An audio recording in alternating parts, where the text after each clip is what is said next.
Oke, halo teman-teman semuanya, kembali lagi bersama saya Calvin Nokianto, dan pada kesempatan kali ini, di video kedua ini, saya akan memberitahu teman-teman semua bagaimana caranya kita itu bisa menghubungkan Visual Studio Code atau codingannya atau repositorinya yang lokal tadi itu jadi online.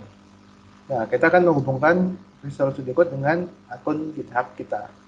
Nah, sebelumnya, di sini ada beberapa istilah. Yang pertama adalah istilah branch, lalu ada istilah clone, dan juga istilah fork. Nah, pertama-tama saya akan menjelaskan dulu istilah branch-nya. Ini.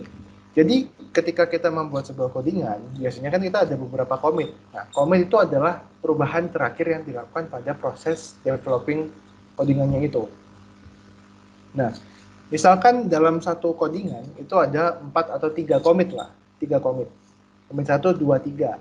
Dan kalau misalkan dalam sebuah tim itu mau ada pengembangan atau perubahan pada salah satu codingannya, maka mereka akan menggunakan komitan yang dibuat sebelum komitan terakhir atau versi terakhir komit itu disimpan. Kenapa seperti itu? Karena kalau misalkan dari komit 1, 2, 3, komit terakhir kan komit yang ketiga. Ketika komit ketiga itu dipakai atau dirubah, terus terjadi error, pasti akan merugikan tim itu secara keseluruhan. Jadi buat jaga-jaga, komit 3 tidak diapa-apakan, tapi kita merubahnya di komit kedua. Nah, perubahan yang terjadi di komit kedua itu dinamakan branch. Kalau misalkan perubahannya terjadi sekali, berarti ada branch 1. Nah, kalau misalkan branch 1 ini gagal, ada branch 2. Tapi kalau misalkan branch 2 ini berhasil atau sukses, maka branch 2 ini nanti akan dihubungkan atau digabungkan atau dicampur dengan komit yang ketiga atau komit versi terakhir. Proses penggabungan komit dan juga branch ini dinamakan proses merge. Nah, sekarang kita masuk ke clone dan juga fork.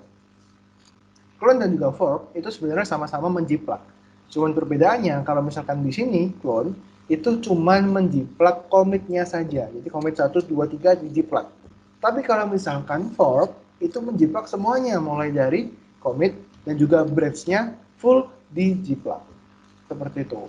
Oke, cukup membahas branch clone dan juga fork, kita masuk ke Visual Studio Code. Nah, kita ingin menghubungkan codingan ini test.html dan kita push atau kita upload ke akun GitHub kita ini.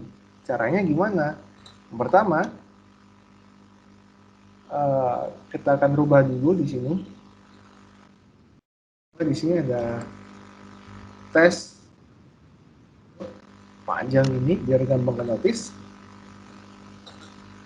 Sudah. Lalu kita save dulu. Setelah kita save, kita masuk ke source control.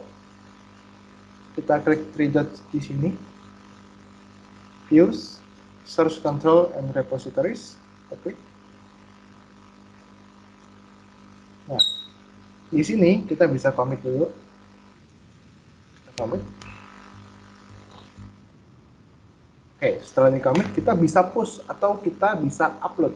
Nah, di sini ada istilah pull dan push. Jadi kalau misalkan pull, tarik itu berarti kita mendownload atau mengunduh codingan dari tim kita. Biasanya kan kalau misalkan kerjasama dalam tim, kita pasti memerlukan codingan dari teman atau rekan tim kita. Kalau misalkan push, kebalikannya berarti kita upload codingan kita. Jadi sekarang kita push, prosesnya sedang berjalan. Kita tunggu saja sampai proses push ini selesai. Kalau misalkan sudah selesai, kita bisa akses atau kita buka di akun GitHub kita. Ini kita refresh.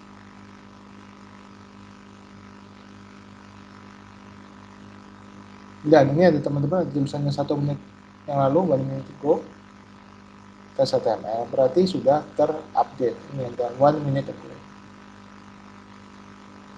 Gitu. Kalau misalkan ada perubahan lagi, kita buat file baru misalkan. Kita buat file baru, filenya coba pakai coba.html seperti ini. Lalu kita masukkan bebas gitu ya, seperti misalnya. Lalu kita commit.